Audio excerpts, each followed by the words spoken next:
Okay. Guess we're waiting on other people to come on, but I hope everyone is doing well this evening. This has been some week, right? Yes, it has. Weather's Snow in been, April. yeah, all over the place. Snow in April. Did you see it snowed today, but then it rained, then it snowed, and then the sun came out? Like it was like the weather is but did not know what to do with itself today. Right. I was out on my bike as it was all going on, back and forth, and yeah. Yeah. I was trying to take my grandbaby to go see my sister who lives in Canal, and we were trying to get dressed for it. I looked out, it was nice, it was cloudy, so I put her in like a heavier sweatsuit. Then the sun came out. I'm like, oh, is it going to warm up? And then I took it off, and then it started to snow. I'm like, what? I didn't know what to do, so we didn't go. It was very, very interesting. I want to say hello to everybody. Sam, good Hello. to see you. Hi, Rob and Jim and Ann. I'm sorry, what is your name? Sir? You're under Ann Luffring?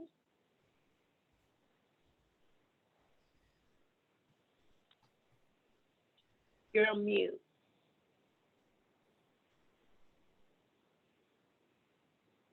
Still muted.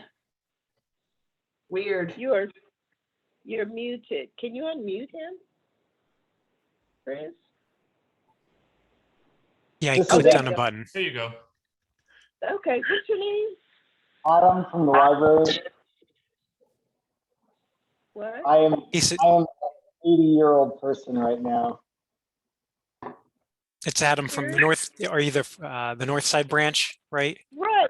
Right. Okay. Okay. Good to see you, Adam. I couldn't remember your name, and then you threw me off by being Ann, so not sure. Hi, Michael. Hi, Davinia.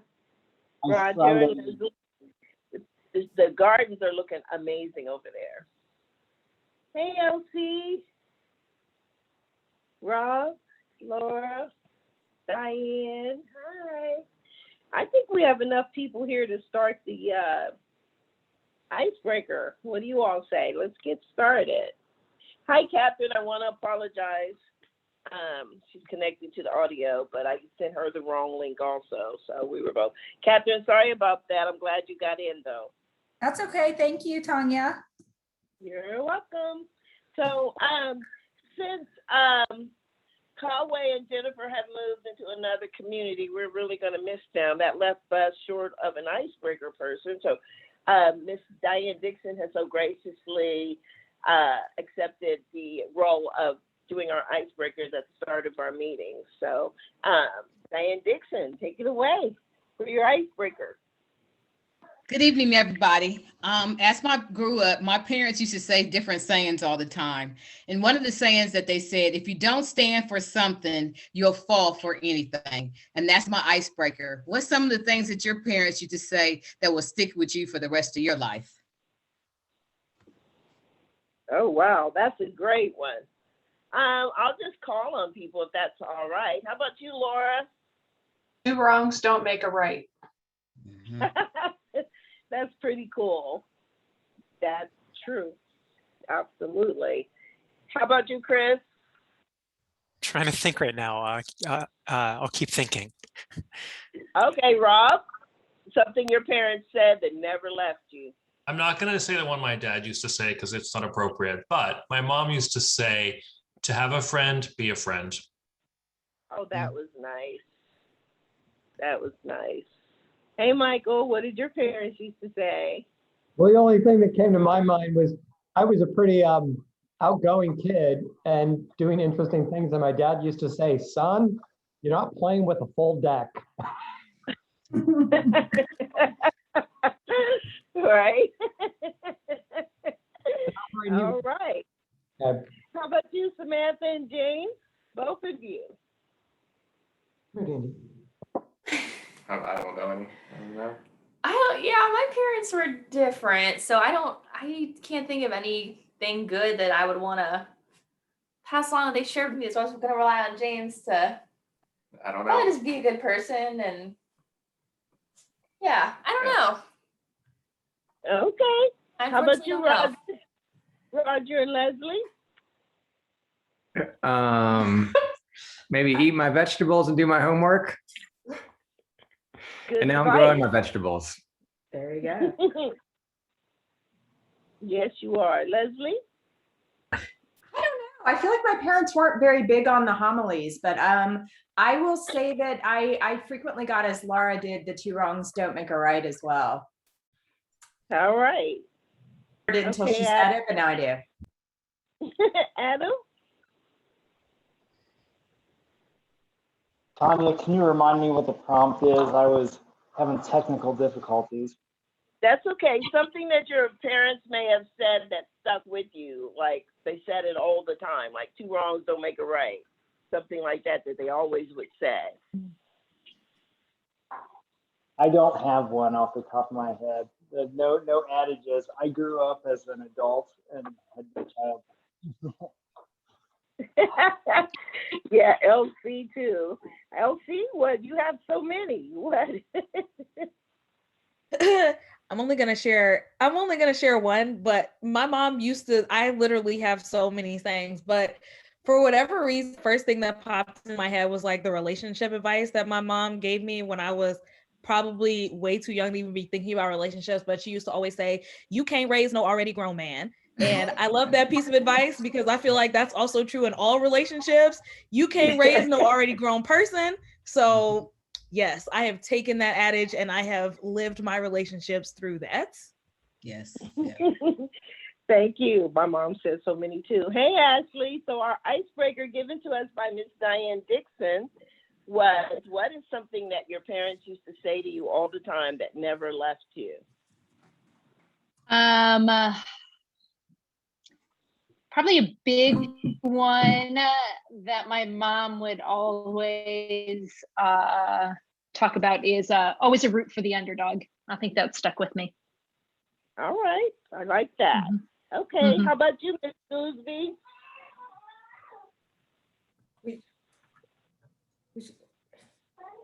You talking to me?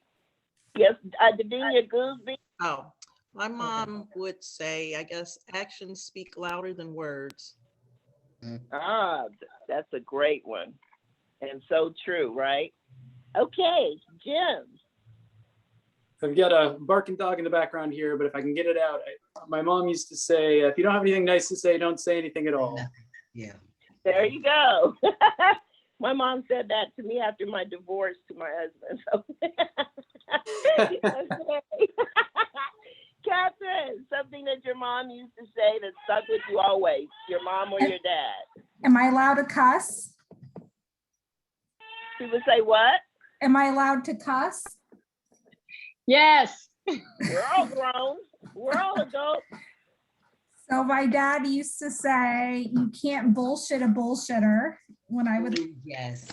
And then he would say, life's a shit sandwich and every day you take another bite. Right. Go outside and get the stink off you. Oh, I love it. I love it. That took me back to my teen years and coming in late. Thank you, Susan. Good evening, everybody. My mom always used to say to me, do unto others as you would have them do unto you. And so I've always tried to take heed to that, those words of advice and guidance. Great words of advice, really. Hi, Ellen. Did you hear what it is? It's something your parents used to say to you that stayed with you your whole life. Well, my mother used to say, and good evening, everybody. She used to say, when you get up in the morning, being happy is a choice. There Choose you to go. be I happy. love that. That's great. I like that. Huh. So my mom, you had so many too, but one she used to always say was, tell me I was a chip off the old block whenever I guess I thought I was too grown. And you know, I knew more than her. You're just a chip off the old block. Or she would say when we were talking about something, and I'm like, well, when did that happen? Or that didn't happen. I don't remember that happening. She's like, oh, girl, you were a twinkle in your daddy's eye when that happened. I love that. I find myself saying that to my kids about being a twinkle in their daddy's eye. So funny. Awesome. So, thank you all. That was so awesome of you all to share those. And thank you, Miss Diane Dixon, for sharing that with us. We love that icebreaker. I love to go back. So welcome to the April edition of the Wyland Park Civic Association. I am Tanya Long, as you know. So I would just love to get it going. We actually are going to begin with Ellen Moss from the Godman Guild, the CEO. She, as you know, Godman Guild is moving. That news came out this month, and some of you may have still had some questions, or into March maybe.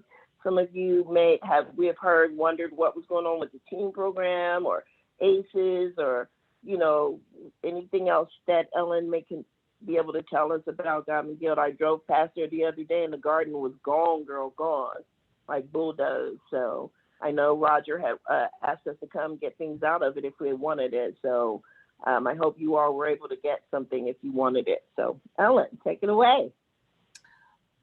Well, geez, I'm going to try to make it through this without crying. So for those of you who don't know, I came to the Godman Guild in 1994, and our 6th Avenue location is where I started.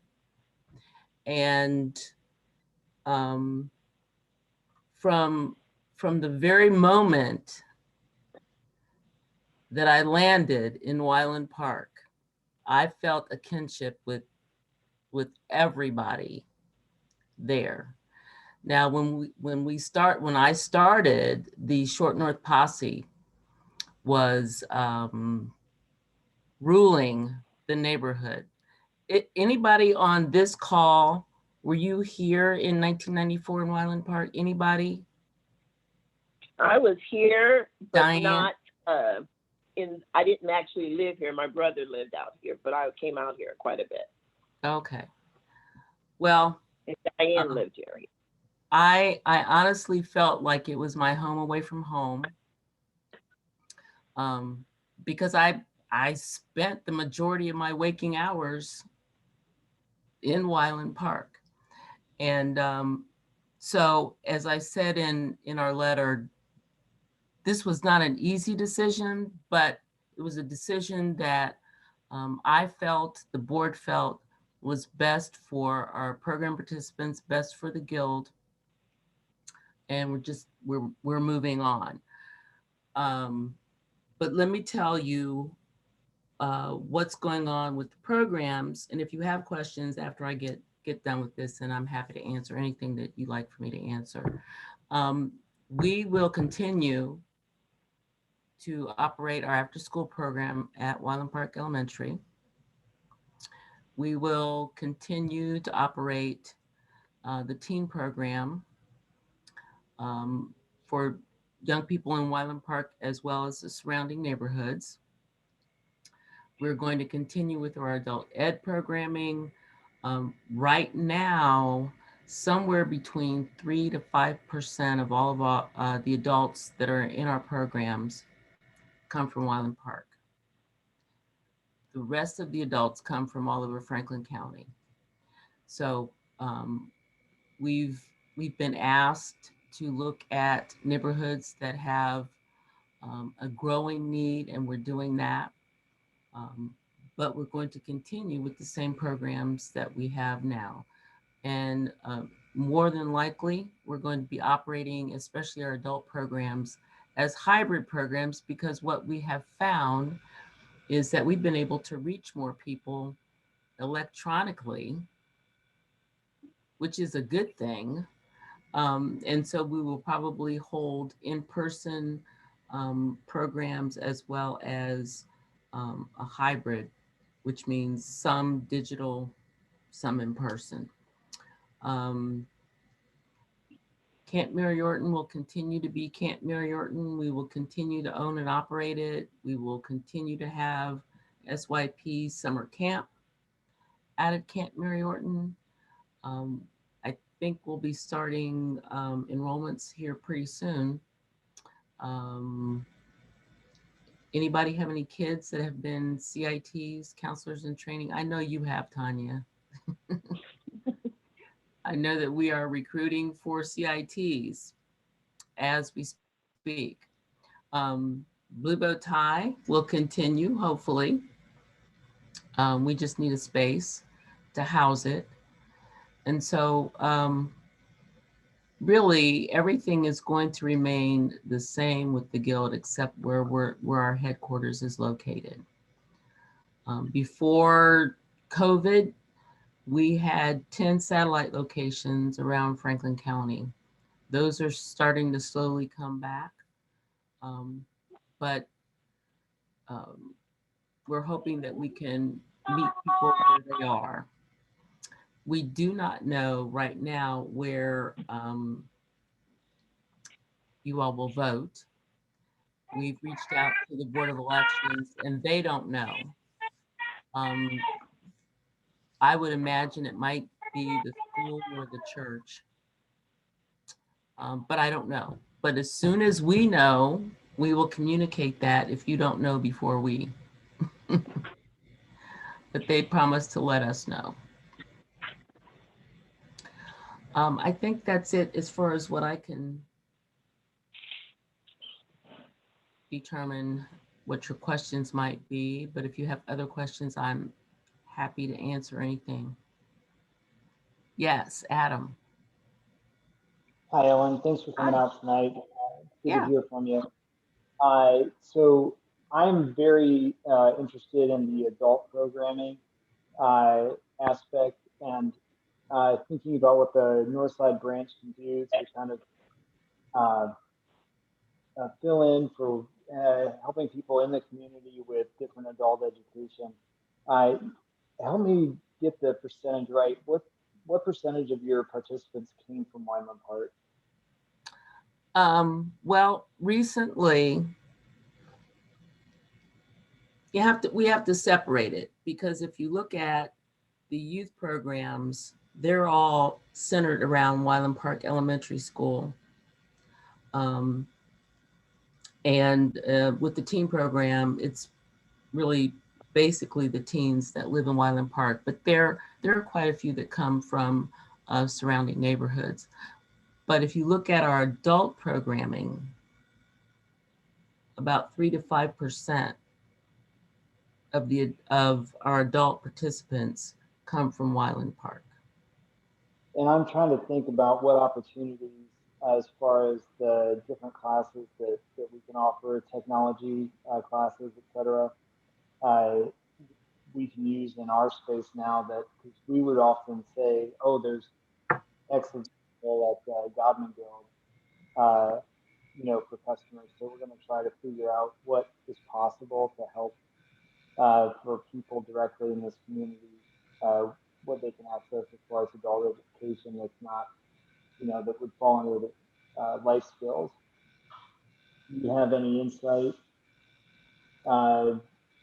briefly that you could share with me? In terms of how to connect with folks that might need?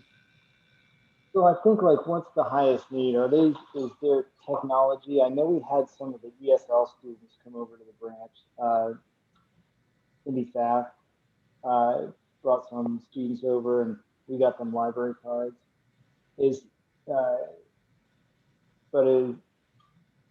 Most of those students were coming from like Northern Lights and Carl Road. I guess, do you see an identified need for adults in the community for technology skills, that job help skills, things like that? Is that something that we? Absolutely. I mean, there is a need, and there's a need especially because technology changes by the day. you know, and people have to be kept up with what employers are saying that they need as well. So, you know, I would say that if you're going to be able to offer those services, there should be a need. Good. I have a question. Yes. My first question is, how old do you have to be a youth counselor? Number two, where are we going to do our taxes now? Oh, good question. You are reading my mind, Diane. In terms of how old you have to be, I think the prerequisite to be a CIT is having participated in SYP in the past. So if you've grown up in SYP and you've aged out, then you have an opportunity to come back and apply to work. And that's KD's rule. If a young person has not been a camper in the past, I would still encourage them to apply. But I believe the minimum age is 13. It is. Okay. It's 13. But I would encourage anybody to apply. As far as doing taxes, I don't know about any organization within the Wyland Park area, but I believe that we are still planning on providing VITA services, if at all possible, when we move.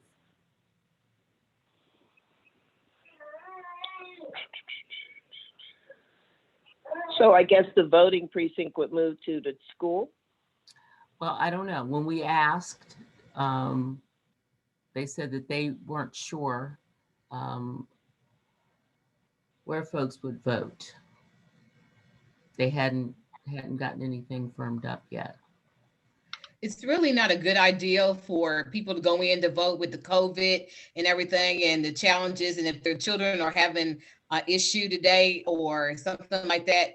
So schools are really not very good for that. And then two, you're taking up their lunch space where they have to go down there to eat lunch. So as an ex-school teacher, it's really not good for them to vote at the schools. Just my opinion.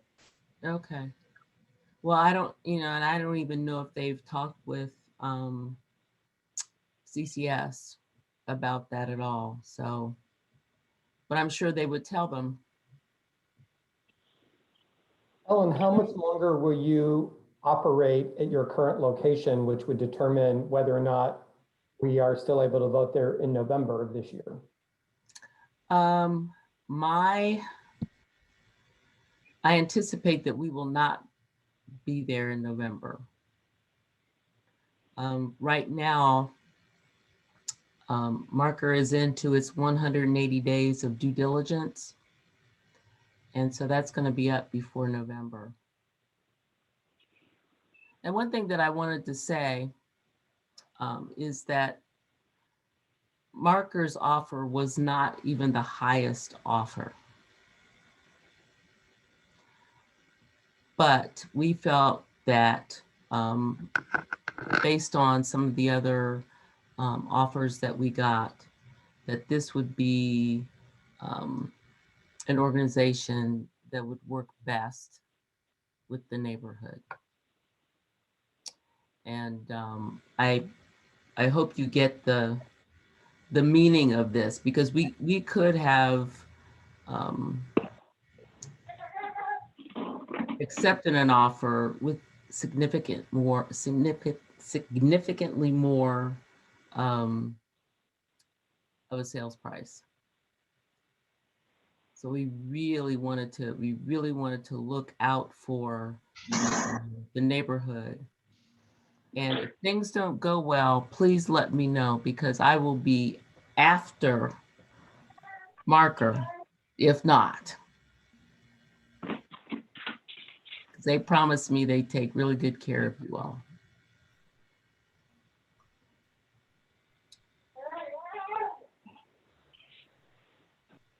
So have you encouraged the Wyland Park residents to continue programming there? Well, Do they know? we're not in person there right now. Right. Right now, we're only operating virtually. Anyone who is interested in any programming, we can get them into programs, but right now it's virtual. So that means that they would need to have the equipment, they would need to have internet access. Okay. Right.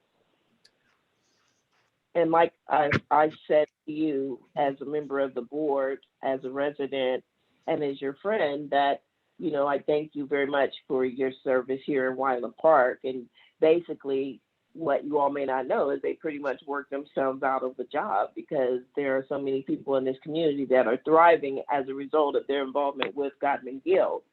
My family is one of them. And the move is really allowing Gottman Guild's legacy to continue, you know, because Gottman Guild is such a valuable asset in any community. And we were just more than blessed to have it in Wyland Park for as many years as we did. And as you all know, it did not start out in Wyland Park. So we were really blessed to have it that long. And I'm just so glad the legacy will be allowed to continue. Yeah, I am encouraged. Thank you. Thank you, Tanya, and everybody else. Again, this is an amazing neighborhood. If you think about all the neighborhoods in Central Ohio, I have really not experienced as much love and devotion and camaraderie as I have with the folks in Wyland Park. So I just hope that it can continue and that you all can continue to prosper.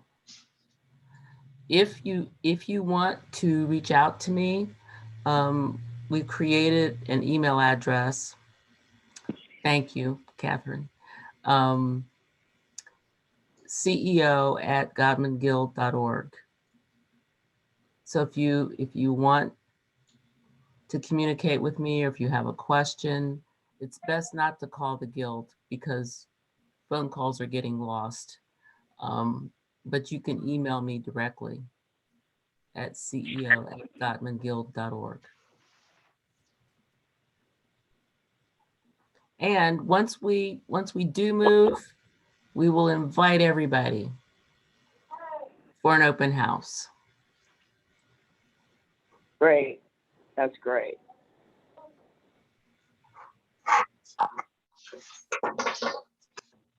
Ellen, I noticed in the chat box that Elsie had a question about how can we support you as a leader during this transition? Can you answer that question? I mean, besides helping me go to an island somewhere and sit on the beach, and just chill.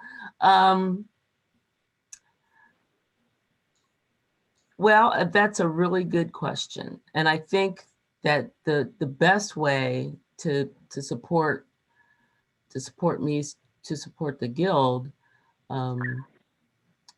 would be to encourage people to understand from our perspective why we felt that this was a good decision. I know that we're not going to be able to please everybody, but this was a good decision.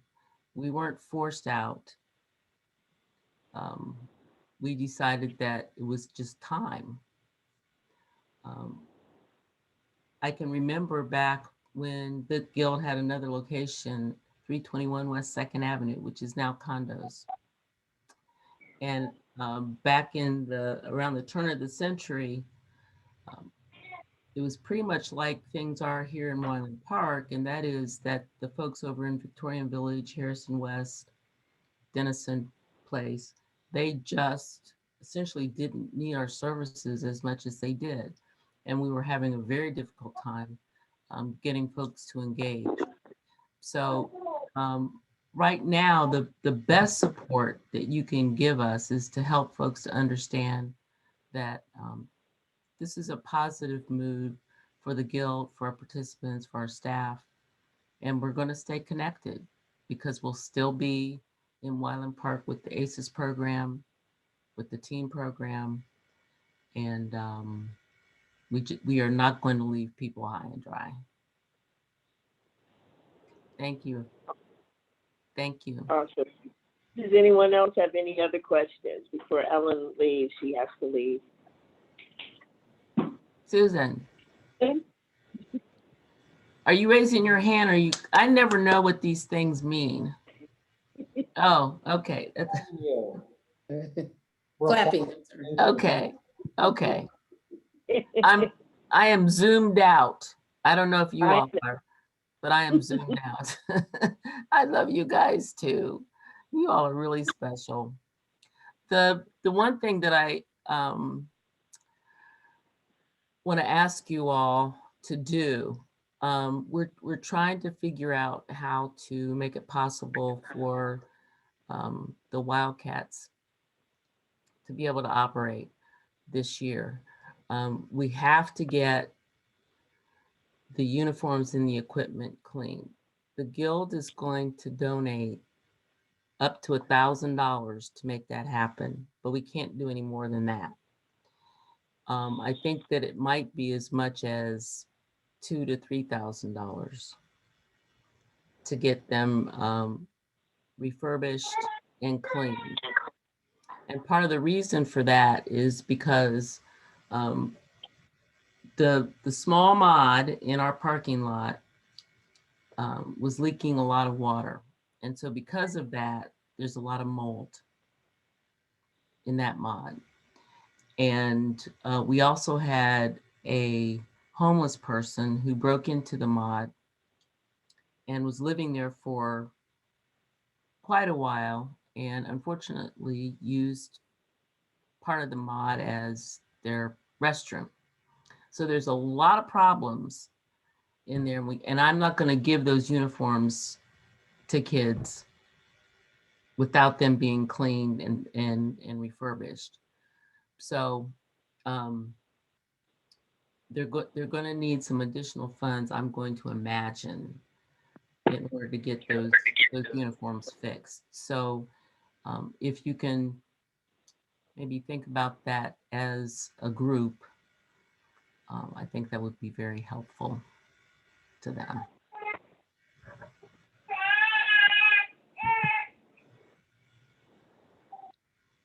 Anything else? Okay. Well, thank you all. Thank you for allowing me to stop by and chat. Thank you so much, Ellen. Thank you so much. All right. I'm going to leave you to your meeting. Hi, Ellen. Have a good evening, you all. Thank you, Ellen. Bye-bye. Here we go. Thank you so much. Bye-bye. Next, we're actually going to have Elsie Johnson. Elsie is the CEO and founder of Zora's House. She will tell you, those of you that don't know about Zora's, she will tell you about it. I have a screaming grandbaby in there I'm going to grab. Take us away, Elsie. All right, thank you so much for the intro. What's up, you guys? So I'm excited to be here tonight. I feel like somebody's preacher. I hear talking about, I'm excited to be here in front of you all. But I am excited to be here. It's been a little while because we do have 2 young kids, and so evening Zoom meetings are a little bit challenging for us, but I'm really excited to be here and talk a little bit about Zora's House and give you guys what we feel like is a pretty exciting update for us as well as for the neighborhood. So I'll start by introducing myself. As Tanya said, my name is Elsie Johnson. I have lived here in Wyland Park since 2017. We actually moved here purchased one of the vacant lots and built our house in that vacant lot. And for the last several years, I'll go ahead and share my screen because let's see if I can do it. And so for the last several years, we live at 1311 Summit Street. And for the last few years, 1311 Summit has been home to myself, my husband, our growing family, and has also been home to my nonprofit called Zora's House. And if you're not familiar, Zora's House is a nonprofit co-working space and leadership incubator that centers the healing, creativity, leadership, and activism of women of color. I like to say that whatever, our job is to catalyze and support whatever dreams that women of color have for themselves, their families, and the world around them. And that's the work that we've been doing for the past several years since we opened in April of 2018. So just to give you some context, Zora's House is literally a house. And so even though people know us as kind of like a co-working space and they'll talk about Zora's House as a co-working space, I always kind of describe Zora's House as saying, imagine that your favorite coffee shop and your homegirl's house had a baby, and that's Zora's House. And it is a safe space in our community for women of color to come together, to connect with one another, to be supported, and all of the things that they're doing, whether it has to do with, and in all aspects of their identity. So whether it has to do with, mothering or creating or connecting or building relationships, all of that is supported within Zora's House. And we have a variety of different programs and things like that that happen through Zora's House. So although you may not know it because we have a little unsuspecting house on Summit Street, it's the green house with the purple door. You've probably walked by it several times, but we're not your traditional co-working space. And although we have, existed in that kind of unsuspecting home for the last few years, we've actually already started making a really phenomenal kind of like contribution to the neighborhood and to the community as a whole. So over the last few years, we've actually had, over 1,500 people come through our space, attend our programs, and just learn and kind of like be a part of the Zora's House community. We've had people travel from as far as California to visit and attend Zora's House programming. In 2017, before we were even open, we partnered with the Mount Carmel Foundation and we hosted the largest training of Black birth workers in the Midwest, all in that little house on Summit Street. We've had multiple different markets. We call them women of color owned markets. And throughout those 4 markets over the last few years, we've brought in and helped helped raise $75,000 for local women of color artisans and entrepreneurs. So all of this to say, as the young folks like to say, we ain't new to this, we true to this. So we have been doing this work in the community for the last couple of years. And, our community continues to grow and our impact continues to grow. And even as we've been having conversations about what's next for Zora's House, one of the things that's been really important for us is that we wanted to remain here in Wyland Park. So when Zora's House opened in 2018, it was our intention to be here in Wyland Park because my husband and I are young Black homeowners. We wanted to live in the city. We wanted to live in a neighborhood whose history, we felt like we really respected and appreciated. And so although, I'm not originally from Columbus and my husband is from the Northeast side, we consider Wyland Park our home. Our kids have been raised here.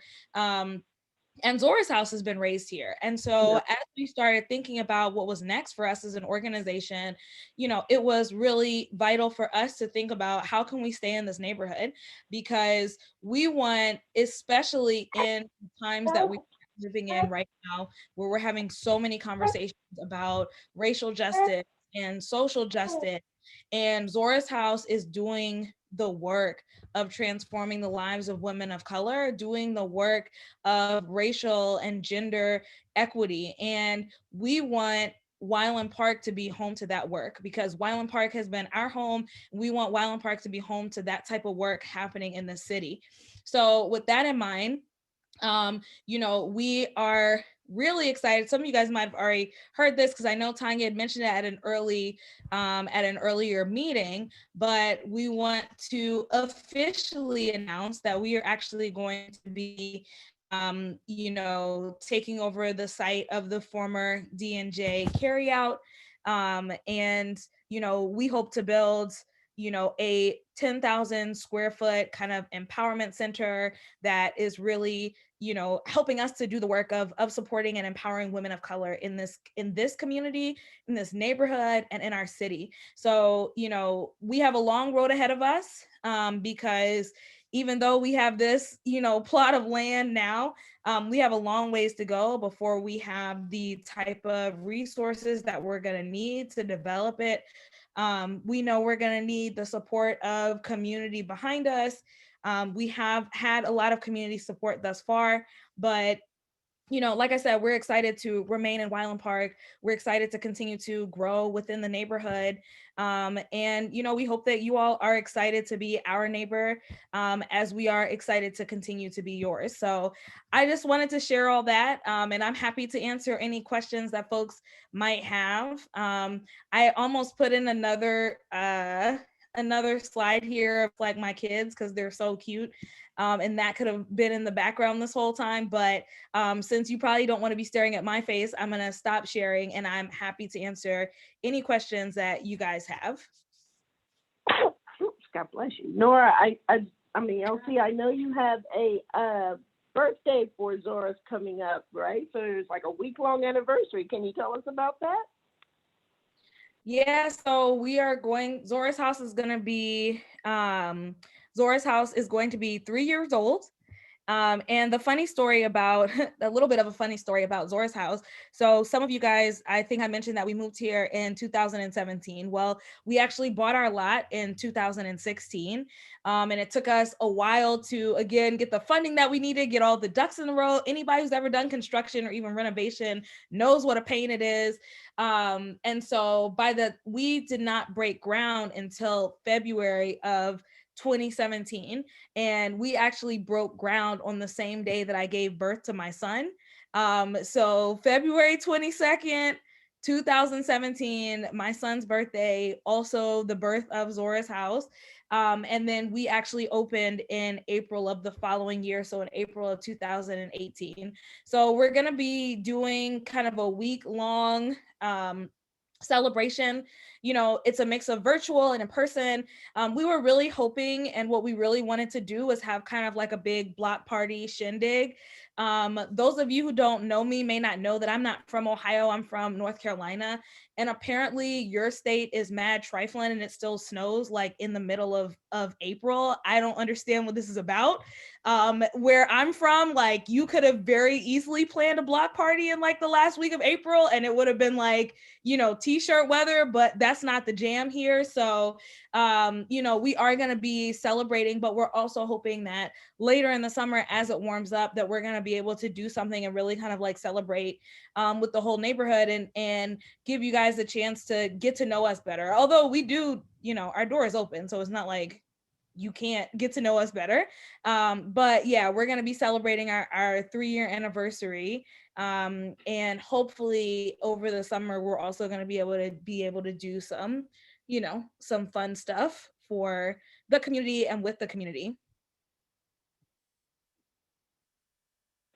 Well, I'll say congratulations. I mean, to have started something and have seen such the tremendous growth that you have in just a few years is a real testament to your hard work and tenacity. But what's your timeline for when you'd like to do things on North 4th? Yeah, so that's a really good question. So as I mentioned, getting the land is just really a very early step because we anticipate that it's going to cost around $2.5 million to be able to build the building. And so, we have some money to raise. Like I said, we've had a lot of community support, and to be honest, I think now is the time to push the community as a whole to support this type of work. the type of work that we're doing. I think that, you know, we learned a lot in 2020. I think we were challenged a lot. And I apologize because, to be honest, like, this has just been a really heavy week for me. And I still feel like I'm still processing a lot of what's going on in our community right now, with, you know, the death of a young girl, and so many of the conversations that are happening around that. So, you know, I say all that to say that I think we are in a particular moment in time where to me, it has always been clear the need and the desire to support women of color, Black women, their dreams, their leaderships, and just their lives as a whole. But I think as a community, you know, we are kind of awakening to, and in this moment of reckoning where we're having those conversations about what does that support look like in real time? And so I give all that context to say, you know, we are going to be asking for community support to get the financial resources that we need in order to build this building. You know, my husband and I really stepped out on faith in 2017 when we did the first Zora's House, because we both work for the nonprofit sector. And you know, we self-funded everything, and we put all of our savings, you know, I was pregnant, we put all of our savings into building that house and believing that Zora's House was worthwhile, you know, and that has borne fruit. And so now, you know, we're creating our timeline to think about what are the resources that are going to be needed for us to be able to really create this next step, this next kind of like phase for Zora's House. And we're asking our community to step out with us this time. You know, last time we did it ourselves, this time we're not doing it ourselves. And I feel confident that we will have people standing behind us and beside us and even in front of us saying this work needs to be done. And so my hope is that over the next, you know, that we'll be raising funds over the next probably like 1.5 to 2 years, but that we will actually have enough to be able to break ground and finance the construction starting in late spring of next year. So we're hoping that we will be able to break ground at that time. But again, it's really going to depend on, you know, the amount of support that we get from the community in the next, you know, 6 to 9 months.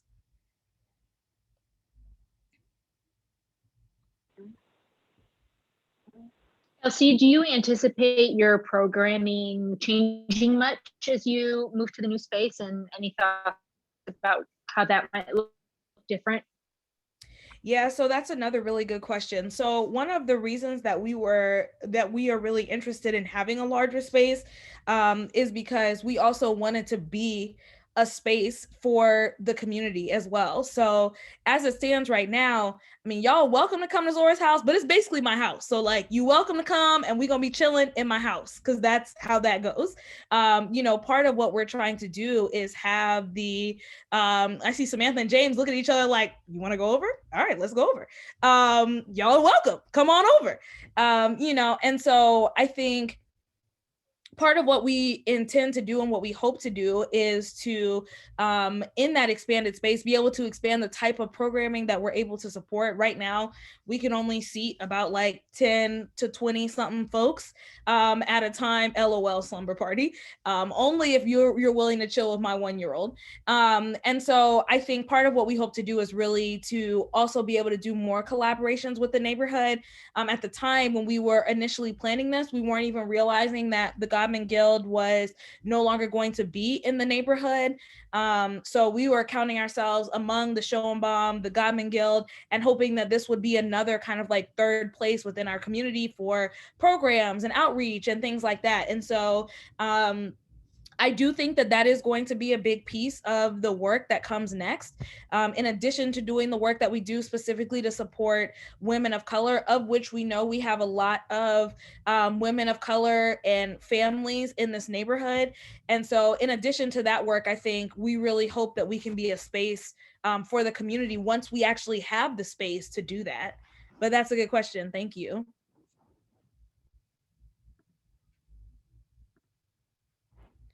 Other thoughts, questions, comments?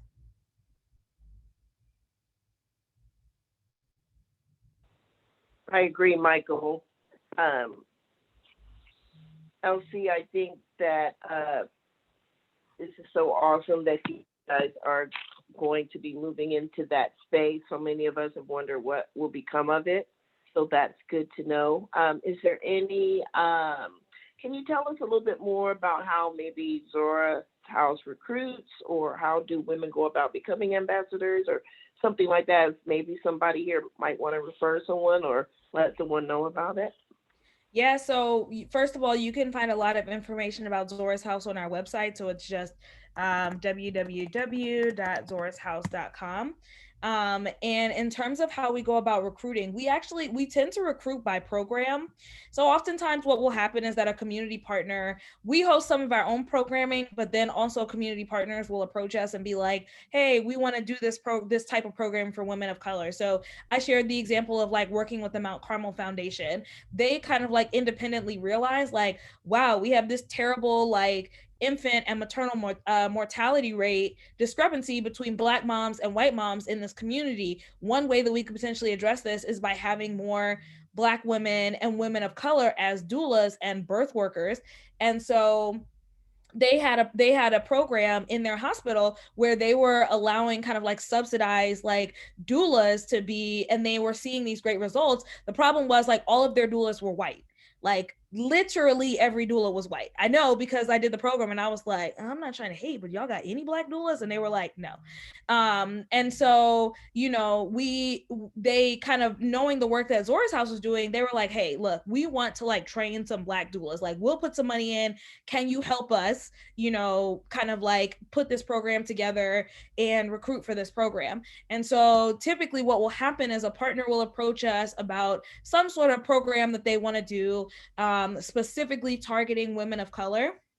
We'll work with them to put on that program. And then depending on the program, we'll just start doing outreach, you know, so we'll start sending emails, we'll start sending text messages, we'll let our members know. And our membership model is one that is we call it a meaningful investment model. So essentially we ask folks who become a member of Zora's House, women of color who become a member of Zora's House, there is no set price. We say, what is a price that is feasible and meaningful for you to pay to become a member of Zora's House? We have people who pay $2.99 a month, and we have people who pay $100 a month. And it doesn't matter, it's the exact same membership. Nobody knows how much anybody pays, but it's just about having that commitment and saying, I want to be a part of this community, and us saying like, you're welcome here, no matter, we're going to meet you where you are. And so it really is a very accessible community. To be honest, I would love to do more in-person outreach and outreach in the neighborhood. The first year that Zora's House was open, I was like super postpartum, and then like, you know, I was also working a second job, and then COVID hit. So, you know, our outreach has really been dependent a lot on word of mouth. So, you know, people will come and experience Zora's House, and then they'll share it with somebody they care about. And that's how a lot of people have found us. But I think as we continue to grow and we grow our presence in the neighborhood, it's going to be even more important. I would say that we would want to make sure that folks are, we want to make sure that we're getting the word out in a variety of different ways.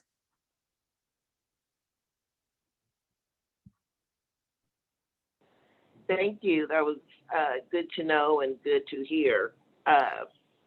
So Tanya, I want to say this one last thing before I pop off, because I think it's really important to acknowledge, and I'm going to acknowledge, you know, my neighbor Laura here in this space, because I think it's really important to acknowledge that, you know, there was a building that existed in the space where Zora's House was built.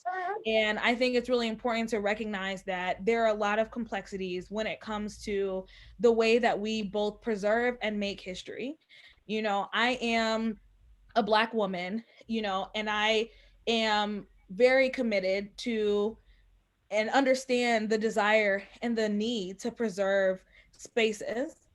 I also recognize and think it's really important to say that, you know, if you look at even preservation and history from an Afrocentric lens, I think it's really important to acknowledge the fact that, you know, our belief of Sankofa says that, you know, who we are right now is the past, we are the present, and we are the future.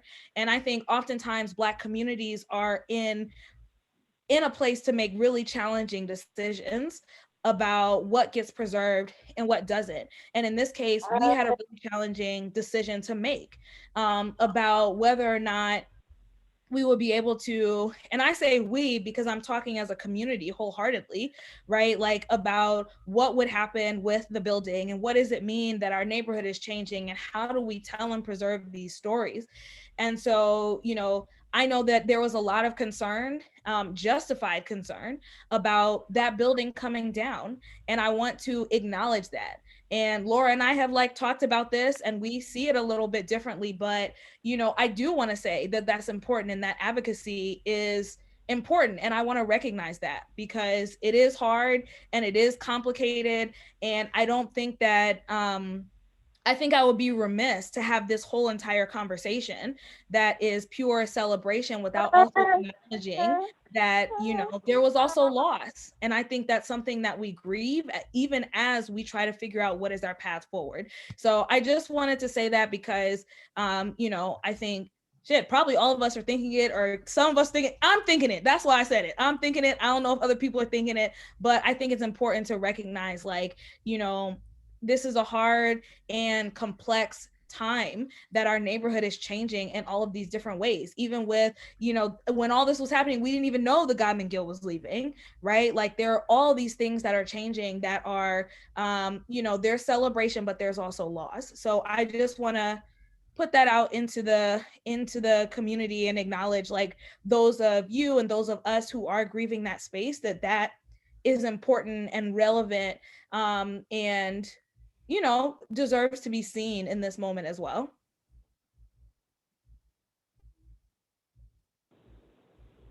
Thank you so much for saying that, Elsie. There is definitely so much going on, and these are tumultuous times, and we've experienced so much change. So it's like anything that happens that goes against what we're used to, it probably calls for a little bit of trauma. So thank you for your understanding and your compassion, your empathy, and for acknowledging that as well. You know, you rock, girl. So thank you so much. Does anyone else have anything else they would like to say or ask Elsie about Zora's Place? Okay, well, great. Thank you so much, Elsie. All right, thank you guys so much.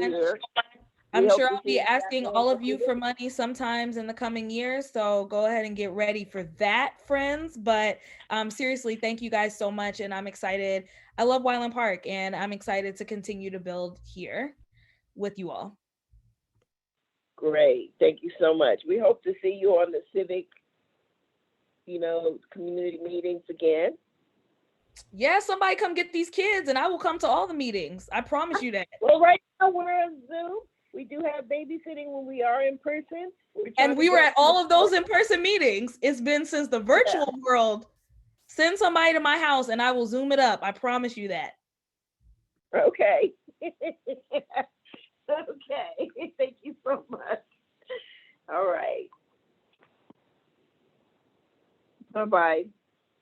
I know you have to leave, but hang out if you want. You're more than welcome. Okay, so next we're actually going to have Miss Diane Dixon.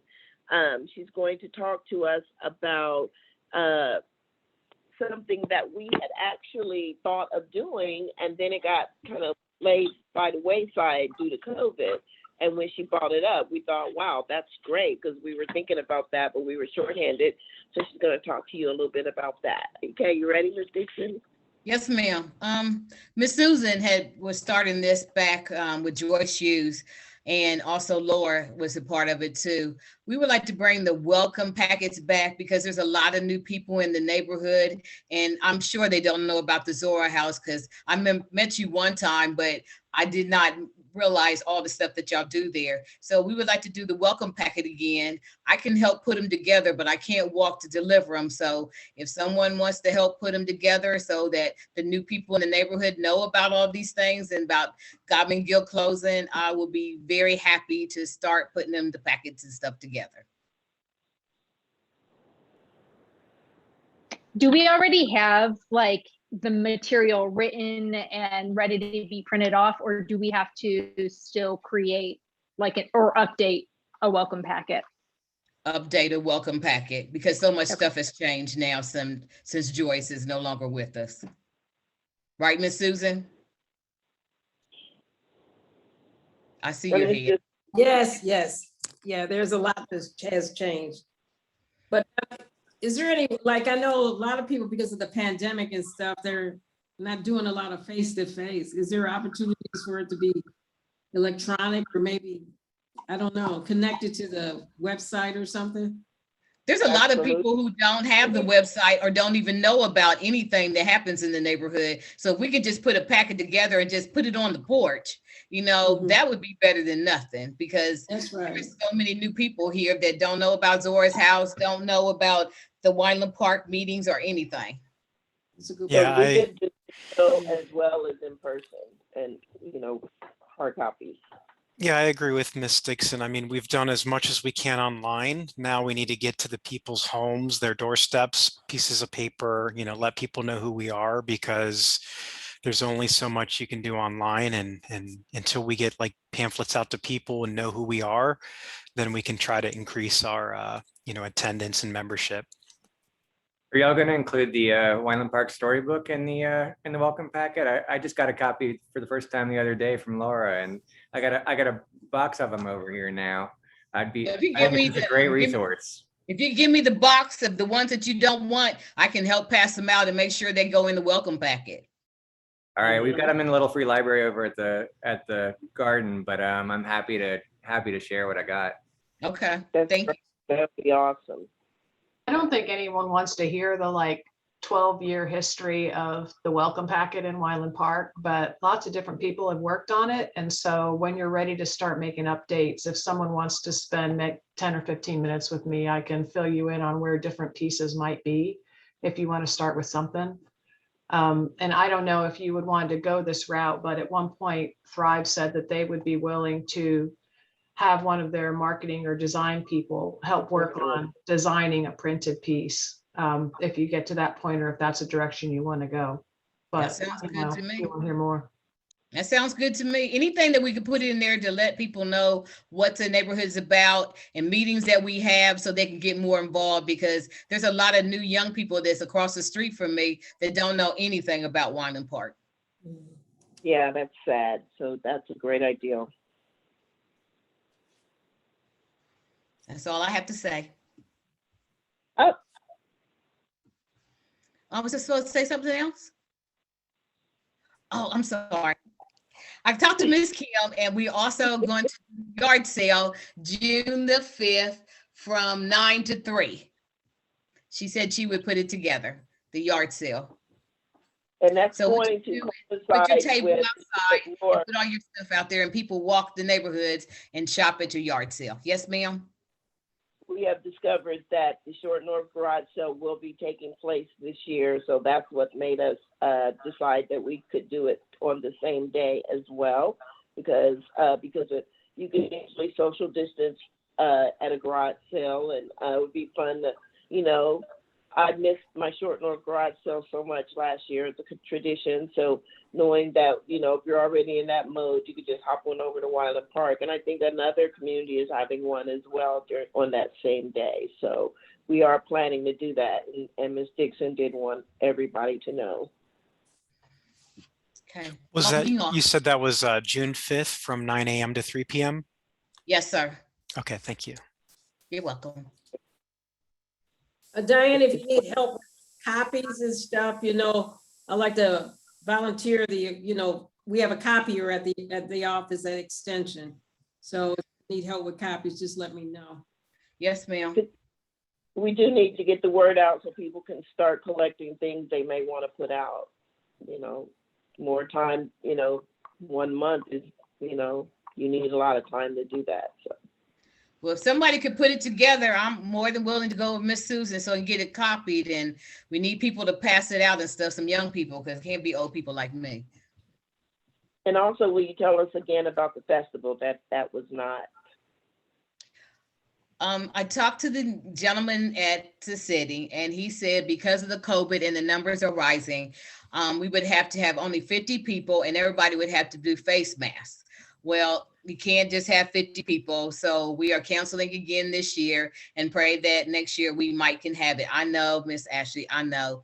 But with the yard sale, maybe we can get to know some of your neighbors and get to know people again, because we got to do something. COVID has been, to me, destroyed a lot of faith in individuals, and a lot of our youth are dying and stuff because they need guidance. And I know when I was growing up, the older people of the neighborhood would take on a couple of children and whatever and be teachers and wisdom to them. And something we need to start doing again as a community at Wyland Park. I know COVID, we can't do a lot, but just saying hi to your neighbor, even those the ones you don't want, could be a blessing. You never know what a kind word can do for somebody that day. Absolutely. Okay. I'm a big believer in that from personal experience. So yeah. And we do plan as a community to have a couple other events that we can do outdoors in terms of engagement. So stay tuned. Thank you so much, Diane. Okay, so up next is, if no one had any questions for Ms. Dixon, I'm sorry. Okay, next would be Catherine Cole. There's City Resources Update. Hey, Catherine, you're on. I'm hiding my face because I look a little crazy right now. Not you, never. Hold on 1 second.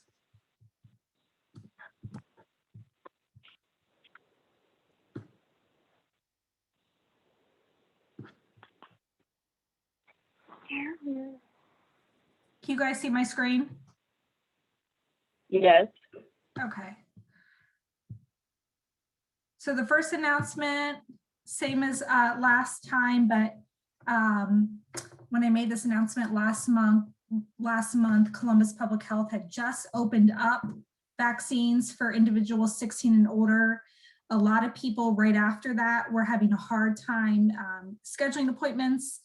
At this point now, from what I hear, is you can get an appointment the next day or the following day. There really should not be any difficulty in accessing a vaccine appointments if that's something you are interested in.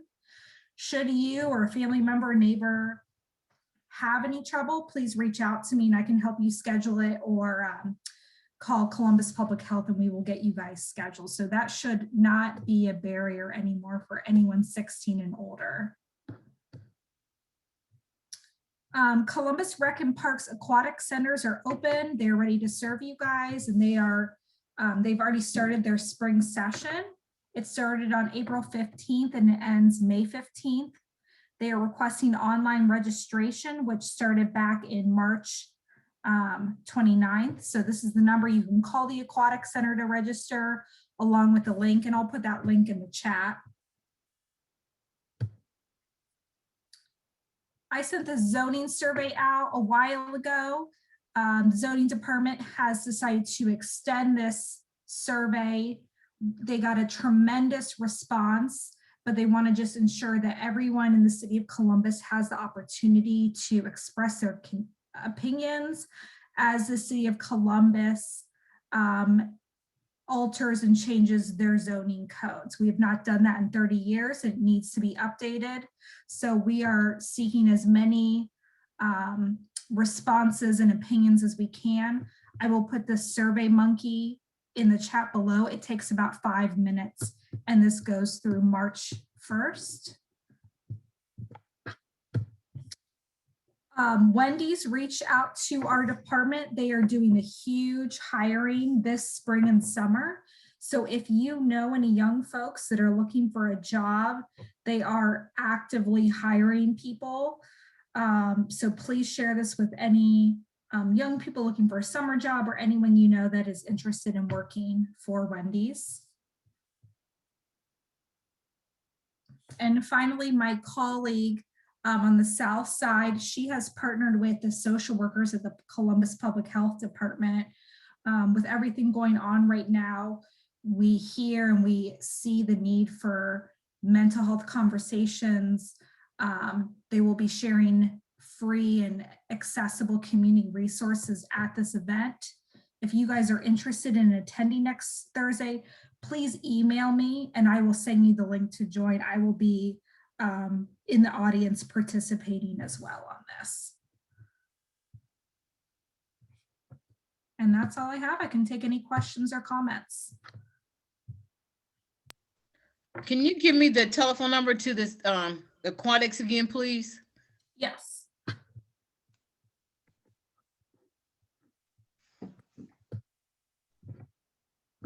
I'm just going to copy it and put it in the chat.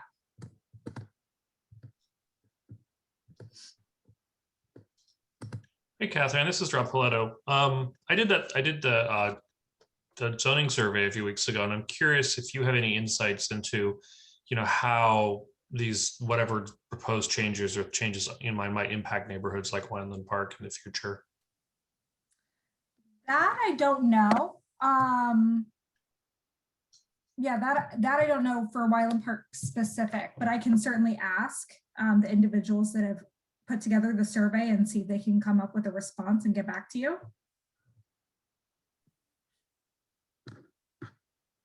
Thanks. Catherine, this is Michael Wilkos, and I'll look to you as well, Laura. I would imagine that it would include things like when people want to build detached garages with accessory dwelling units above, who currently might have to go through 9 variances to get that done. If the Civic Association in urban neighborhoods like these things, the commission likes these things, the city likes these things, there are ways to increase affordable housing units.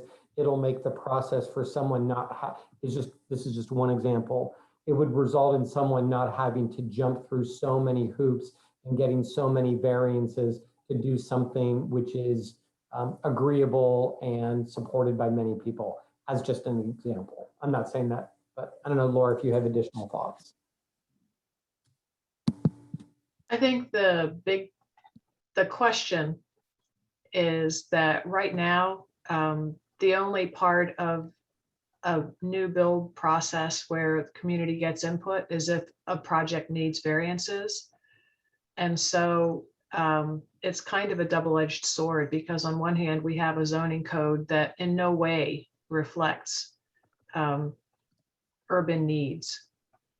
But on the other hand, the fact that almost everyone who builds in the urban core needs variances because we have a suburban zoning code means that communities get a lot of chance to talk with each other and to talk to developers about how projects are progressing.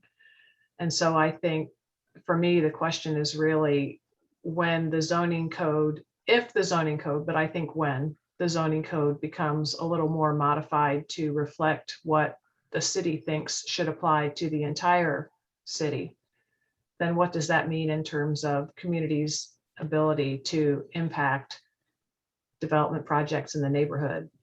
Because if you've lived in the short north as long as most people on this meeting have, we've been under constant development, and the change has been really quite significant. And the fact that our city council is an entirely at-large city council that is very development friendly means that there aren't a lot of spaces for communities to have a voice. And so this zoning code survey, if you all haven't taken it yet and have a chance to take it, it's really worth thinking a little bit about what that means to you and what that's meant to our neighborhood, and make some comments, because it's going to be really important. Thank you for that, Laura. Yeah, thank you, Laura, for your feedback. Very much. And thank you very much, Catherine. We appreciate you as always. Absolutely. Okay. Any more questions?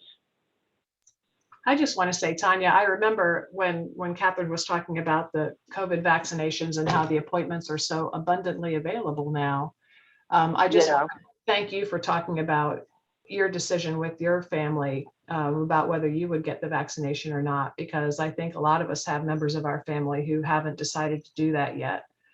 And it's a real challenge for our state. And so, everyone who's able to say, I'm talking within my family and talking about the need to do this is really important too. Yeah. Thank you so much. I got my second shot. Everything went well. My family, they are looking, and I think some have actually taken my and are going to get the shot as well. I don't hear anything about it nearly as much as I did, so I think that's a good thing. So thank you for saying that, Lauren. And I hope you all, really think about if you plan to do it or not. All right, so next we have Suzanne Muller. She is going to come on and speak with us about the berry patch over in Wineland Park. Linda Bauer, I think, was going to speak with us, but Suzanne is going to be in her stead. So, Suzanne. Yeah, so here we are. It's Earth Day, and I think it's been a year and a half, 2 years that I went in the flesh to your meetings. It's been a while, but I'm glad to see some familiar faces, old faces. Michael, hi there. How are you? And Laura, and then Roger and Leslie, I just met. Hello there. Folks, I am afraid to go to the berry patch. Have you checked your blossoms, your strawberry blossoms? Did they survive? Oh, good. I'm really worried about them. Also, the aronias peaked this last week, so I hope everything is okay. And here I am before you to let you know the changes that have happened in the berry patch and what is to come for 2021. We're still in the same location, and it's the 5th year now for the berry patch. And so I started out as the lead 5 years ago, and Linda has since come aboard to help me out because it's just a few master gardeners who gather to tend to the berry patch. And I would really hope that there can be more partnerships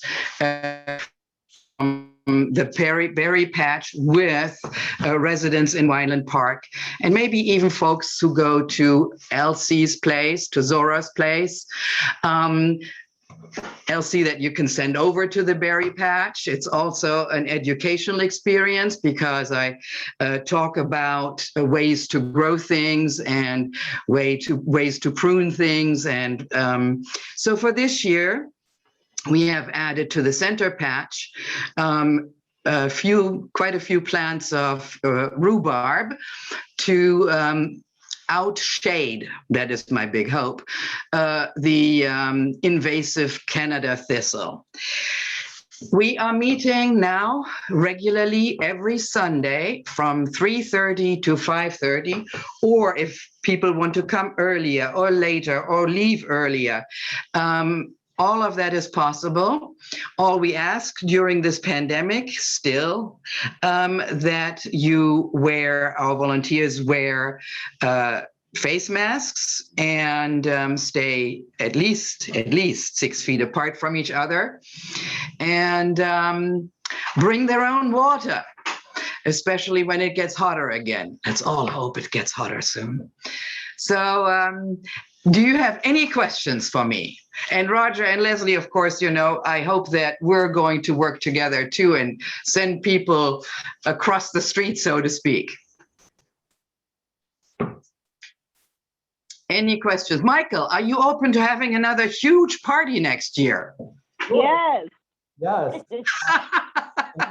We had a wonderful berry patch, actually Wineland Park garden tour, and the berry patch was part of it. And we all wound up in Michael's front yard, not backyard.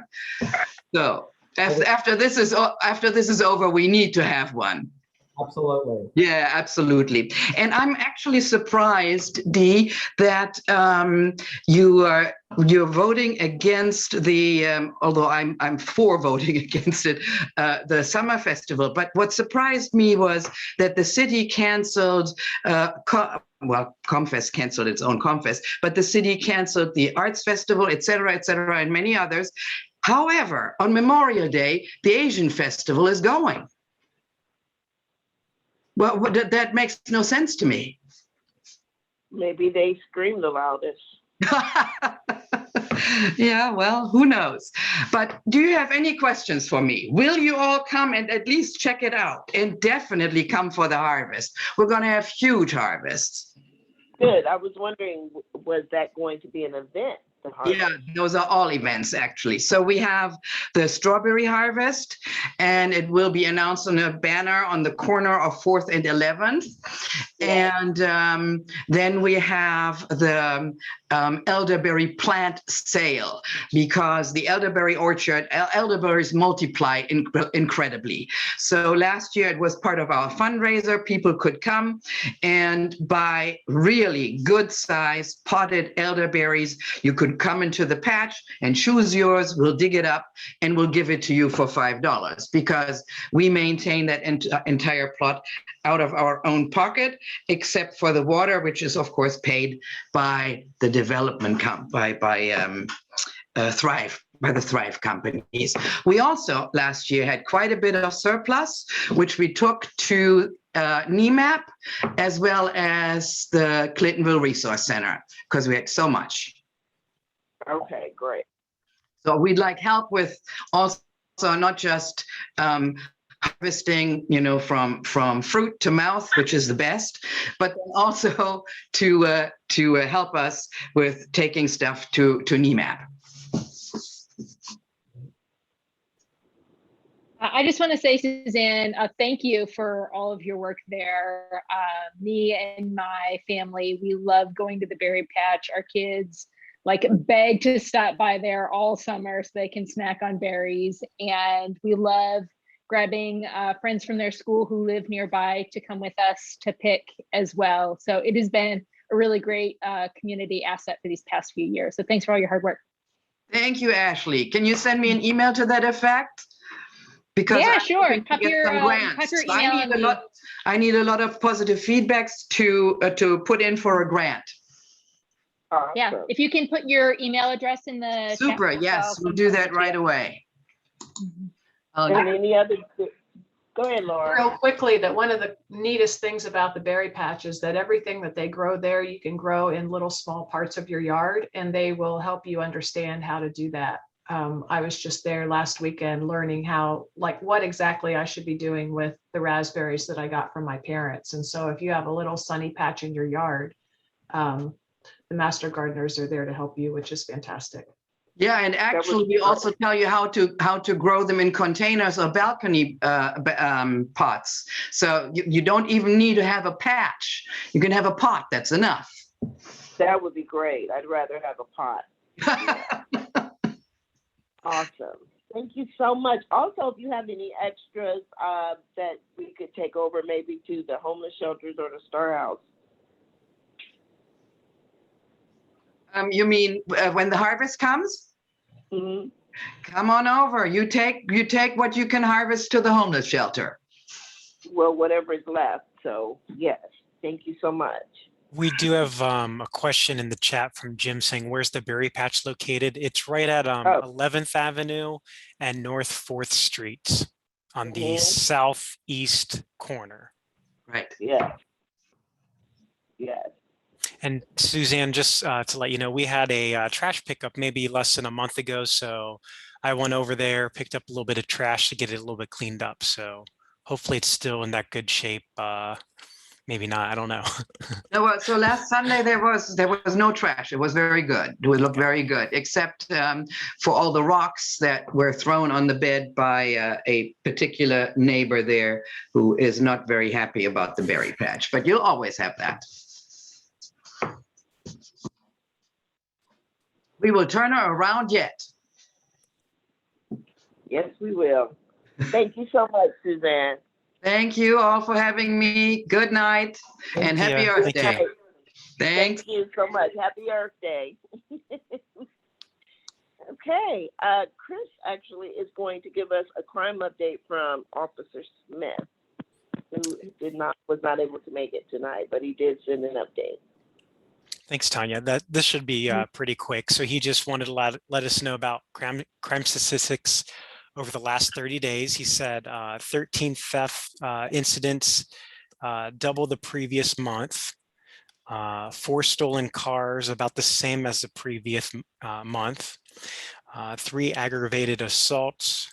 That was 2 more than the previous month. 3 burglaries. And then finally, 2 robberies, one of a commercial business and one of on an individual. And he said overall crime instances are up from the previous month. However, they are below the average when comparing from last year. And he just wishes everyone hope all is well and you're staying safe. Thank you, Chris.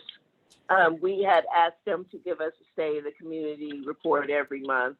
So this is their effort in doing better. So thank you so much. Okay, Roger and Leslie. Hey, so yeah, just following up on Suzanne, I guess. We are managing the 4th Street Farms. We're whipping it back into shape. It has gotten a little neglected over the last year or two, and really excited where it is right now. And if you haven't been there for a while, you have a great opportunity. We were going to do an event on Saturday, but the rains look like a problem. So we're on Sunday, in fact, from 10 to 3 p.m. We'll be over in the garden. If you want to come over, just take a tour. We'll show you what's going on.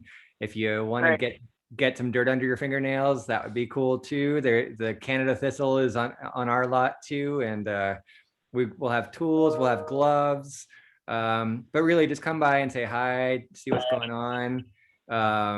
Yeah, if you want to get involved, we can show you a lot of different ways to get involved. If you have carpentry skills, that's something that's kind of needed. But really, again, just come over and check it out. Because yeah, it's I think it's looking good. Spring has helped a lot, and we've got some stuff going, and we're definitely going to get some more plants in there real soon. We've got about 125 starts in our attic here. Then we're going to use Sunday as a chance to kind of get the beds ready to put those starts in, and yeah, but we're just really excited to have the community kind of start coming through again. I think it's much more presentable and much more welcoming. We just put in a picnic table. And so if you want to just come and have lunch there someday, maybe we'll even have enough stuff for you to lunch on. Just grab some spinach, grab some radicchio, grab a radish or 2. Everything is ready. Things are getting ready already. Leslie's telling me there's stuff happening in the chat or something. No. I just wanted to say we should thank Tanya and Ellen for thinking of us.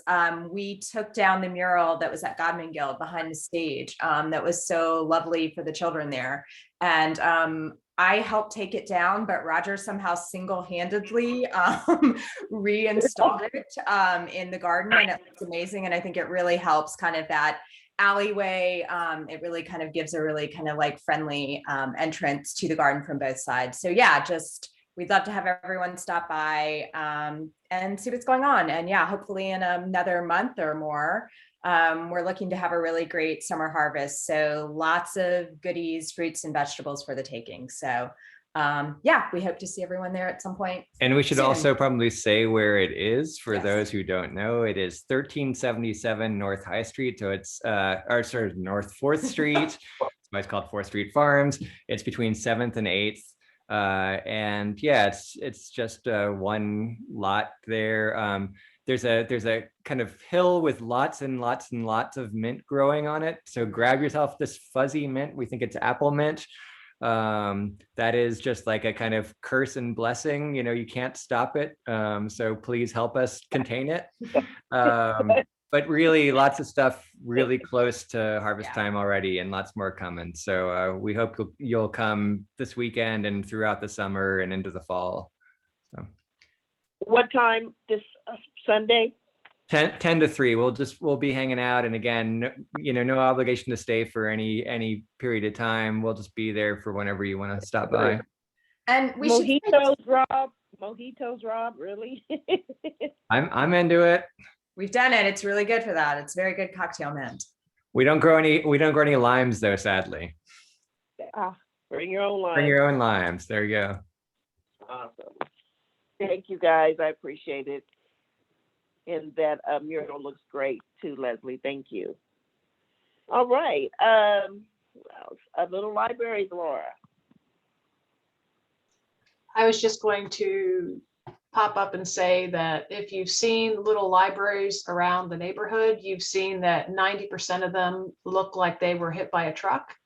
And while people continue to put books in most of them, what I found by tending, I really didn't intend to be a little library keeper, but one got stuck in the middle of the memorial garden for Mrs. Davenport that I am bound to because she was my neighbor. And so I have been taking care of it. And what I found is that it's in the public space and people seem to have an irresistible need to do something to the window and the little door, and they're not really designed to be beat on like that. And so I eternally hope that someone will adopt each little library that's around the neighborhood and become the person who keeps an eye on that. And so if you are a person with a little bit of carpentry skills, I can teach you how to replace the plexiglass in the doors. And if you want to go super wonky on it, I can teach you how to rebuild the doors so that they're sturdier. And the most basic thing is it would be nice to have someone looking over each one. And so many of them were installed. I don't think when they were installed, people necessarily thought about the long-term maintenance, but it's a question as with everything. So anyone who has questions about a bedraggled little library near you, let me know, and I would love to talk to you about it.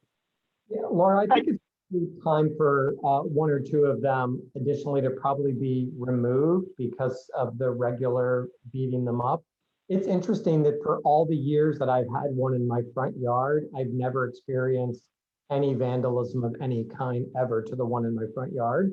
I do have quite a bit of material to put in them, so I can, do you need stuff down at the one by the school? Because I have things I can put in there. But I'll talk to CPO because it seems like some of those that are near the CPO ones have just not worked well. I think any location where something's in public space where it's not immediately obvious that it's someone's private space, like someone's front yard, it just doesn't get treated with the same, I mean, it doesn't get treated the same way. That's just normal. And so I don't feel badly about anything happening. It's what normally happens, but. And I find it interesting how many people are putting things back in the one in front of my yard. Like, it is interesting where I'll go out there and I'll be like, somebody is very active in returning and putting things. I think there's people up and down the street that are putting books and magazines and even canned goods and other things. Matt and Tyler and I also keep it up, but I've been very satisfied with that it's become really a two-way system. People take things and people put things back in. So, you know, some locations have worked better than others. So are the vandalized ones, are they having things going, are things coming in and out of it as well, or? I've actually been really surprised. Some of the ones that look the most beat up, periodically they're empty, but then someone puts stuff back in them, you know? And so I think they just need a little additional oomph to occasionally replace the plexiglass. I mean, it may not be that, I mean, there was a period where the one at the school was getting the window broken out of it every couple of months, and that was a little stressful. But again, it's normal, and it might not be that every location would be that way. Okay. I think it might be a good idea to sponsor a little library. You know, think about it, guys, and see what you think if you'd like to sponsor one. That would be keeping the upkeep and watching over it. Laura, I just wanted to say thank you for probably that sometimes very frustrating job of continually like fixing and replacing parts. Because especially the one at the school, I see kids all the time getting books from that, and kids who are really excited to get books from it. So I think it's a really great asset, and I know it's probably really disheartening to see it like abused like that when you're spending your time and energy and probably your money to fix it. But I think it really is a meaningful and important part of our community that is really cool. The nicest thing about it is that I always run into kids who are like running up to get something out. And I've had Yes. more than one parent say, I just love being able to come here. And I've sometimes come to put things in, and I've had people come behind me and tell me about the exciting thing that they took out of it last week. You know, and Wow. so Yeah, it's a really cool thing. Yeah. it really is. Awesome. Thank you for that, Laura. That's really interesting to hear. Why don't we add that to the welcome package somehow? You know, that they're around and that they're there. Laura, I'll get in touch with you. I got plexiglass right now in my possession that I need help with in front of the, little library in front of the extension office. So if you got the skills, I've got the plexiglass. So if you can help me replace the one that was damaged, that'll be great. We can talk. Okay. Awesome. See, working out. That's great. Are the libraries only for children's books? No. They are not. Jim. So any kind of books, I've seen college students put things in there. Put in, canned goods in, little toys. I mean, I think for the kids on my street, there's excitement because if you put things in there that are special, like at Christmas time, we put little treats in there as well. It's always kind of a little excitement to find something special in there. Although I will say that people, because Mrs. Davenport's is right by the school, I try to make sure that there's nothing in there that would shock a parent if their child who is elementary school age brought it home. So some things I moved to other libraries. I know Chris Orban had commented once that the one in front of Huck House had some inappropriate content. So it isn't always just children's books, unfortunately. Bring this to 4th Street Farms. We love them over there. Okay. Just kidding. You're a character guy. Someone offloaded like 300 X-rated comic books in the one in front of the school. I was like, whoa.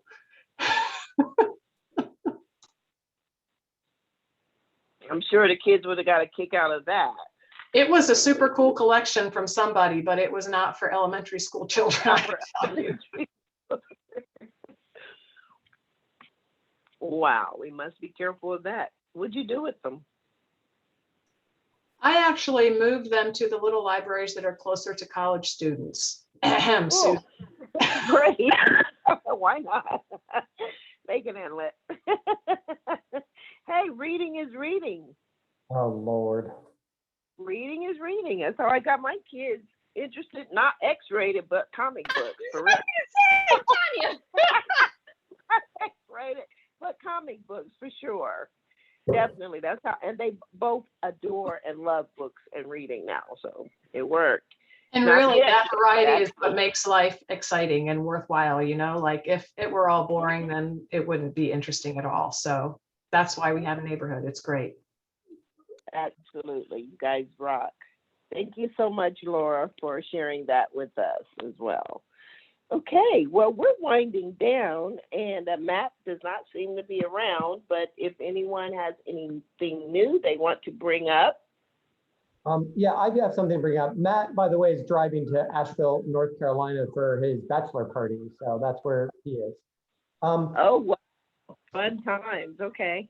I wanted to keep everybody in the loop. I've been working with our neighbors across High Street in Denison Place with regard to Kroger's zoning.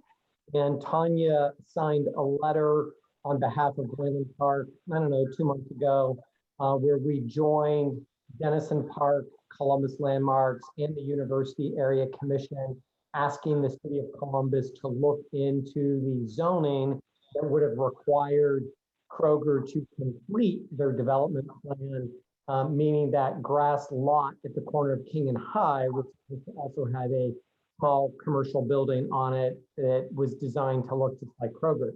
Believe it or not, the CPD for the Kroger site was done in 2008. The store was built in 2011, and they had 36 months to be in compliance with that CPD to finish building out the site.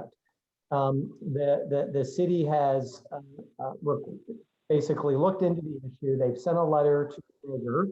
Kroger is now essentially appealing, and they're saying that the CPD, by the way, required the approval of that to have at least 60%, more than 60% of the linear frontage on High Street needed to have buildings on it.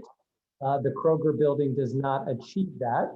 Kroger is now saying that they were in compliance when the zoning code existed in 2008. They are not in compliance with the current zoning code, but after having conversations with many people from the University Area Commission and UARDB, including the chair at that time, everybody is essentially saying no. The only reason why Kroger was approved that site plan is in fact because they wanted all the linear frontage on High Street to be built out. So Kathy Fox from Denison Place has drafted a letter, but now we have to have somebody go back and research and look at the existing zoning code that was actually in place in 2008. And I'm having Kevin Wheeler, I will probably send an email to Kevin Wheeler and Chris Pizzuti to have them look into that. So just wanted to keep you informed that we are still working with Kroger to have that conversation about not keeping that just a grass lot that they're not maintaining very well. And we'll keep you informed. And when we have that draft language for a letter, again, it will be Columbus Landmarks, which is about historic preservation, but it's also about good urban design. And it would be coming from the Civic Associate, Wyland Park Civic, Denison Place, the University Area Commission, and Columbus Landmarks about, requiring Kroger to basically finish what they said they were going to build. So just wanted to keep you up to date that that's still happening. Any questions about that? I will speak up to say that a CPD, for those who are not zoning nuts, is a commercial plan development, and it's basically an entity saying that they want to have a special custom zoning code for their parcel. And so for Kroger to say that they don't have to comply with the custom zoning code that they requested and they were approved for is stupid. Yeah, pretty much. And, fighting Kroger is not going to be easy. So we basically, the burden of, and it's so crazy, because now the burden of responsibility has really been pushed onto us to go back and research what the zoning code was 11 years ago to prove to Kroger's legal team that no, the building was not in compliance then. So again, they are agreeing that the Kroger site is not in compliance with the current zoning code, but it was in compliance when it was built. None of us believe that is true, but now we have to prove it. So I'll keep you up to date. That's my update. Thank you. Thank you so much, Michael. Do you have anything for the area commission that you want to talk about? Area commission last night was super easy. The commission approved a new single family home next to Laura and Rory by New City Homes. The builder intends to live in that home. We also approved the addition and carriage house that John Lindsay is building on North 5th Street, right, Diane, on 5th Street? And yeah. We also approved the Thrive zoning for their entire site from 11th to 5th Avenue. All of those things sailed through nearly unanimously, and they also went through UAC zoning quite easily. Those were the only things on the agenda.